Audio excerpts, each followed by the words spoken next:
অটোমোবাইলের জাপানি জায়ান্ট নিশান। বিশ্বের প্রায় সব দেশেই বিস্তৃত এর বাজার। গাড়ি উৎপাদন এবং বিপণনে বৃহত্তম প্রতিষ্ঠানের তালিকায় রয়েছে এই প্রতিষ্ঠান। 2023 সালেই বিক্রি হয়েছে তাদের 34,40,000 ইউনিট গাড়ি।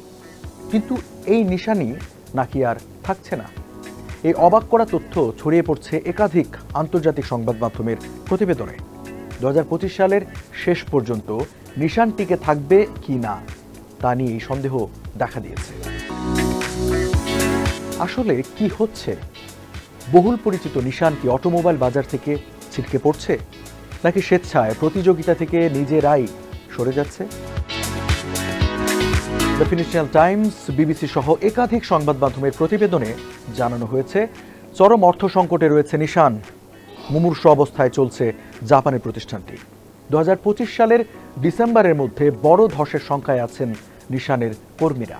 কারণ এক বছরেই $160 কোটি ঋণ পরিশোধ করতে হবে প্রতিষ্ঠানটিকে, আর $507 কোটি ঋণ পরিশোধ করতে হবে 2026 সালে। নিশানের এই সংকটের জন্য মোটা দাগে 3টি ইস্যুকে চিহ্নিত করেছেন বাজার বিশ্লেষকরা। তাদের মতে নিশানের এমন করুণ দশার জন্য সবচেয়ে বেশি দায়ী নেতৃত্ব শূন্যতা।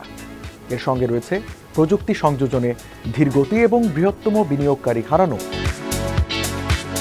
21 শতাব্দীর শুরু থেকে নিশানের প্রধান নির্বাহী কর্মকর্তা পদে প্রায় 18 বছর ছিলেন কার্লোস ঘোন।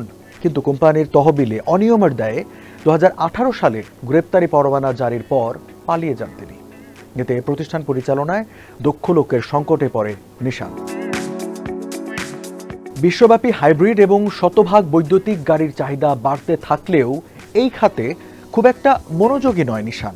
ফলে প্রতিযোগিতায় বেশ পিছিয়ে পড়েছে এই জাপানি জায়ান্ট। সে জায়গা দখলে নিয়েছে অটোমোবাইল খাতের একাধিক মার্কিন ও চীনা প্রতিষ্ঠান। 20 শতাব্দীর শেষ দিকেও চরম আর্থিক সংকটে ছিল নিশান। সেই সময়ে ত্রাণকর্তা হিসেবে প্রতিষ্ঠানটির পাশে দাঁড়ায় ফরাসি জায়ান্ট রেনল্ট। 1999 সালে ঋণ খেলাপি হওয়া থেকে নিশানকে রক্ষা করেছিল রেনল্ট। নিশানের 43% মালিকানা কিনে গঠন করেছিল নতুন জোট রেনল্ট নিশান। তবে 2024 সালে এসে পুরনো নিশানের হাত ছেড়ে দিল 25 বছরের পুরনো ত্রাণকর্তা। জাপানি প্রতিষ্ঠানটির সব শেয়ার বিক্রি করে দিল রেনল্ট। এক বিবৃতিতে নিশান জানিয়েছে, বর্তমানে $720 কোটি ঋণ 2026 সালের মধ্যে পরিশোধে কোনো জটিলতা নেই। এর জন্য পর্যাপ্ত তহবিল রয়েছে। আর বিবিসি এবং ফার্স্ট পোস্টের প্রতিবেদনে জানানো হয়েছে, সংকট থেকে উত্তরণে তহবিলের সন্ধান করছে নিশান।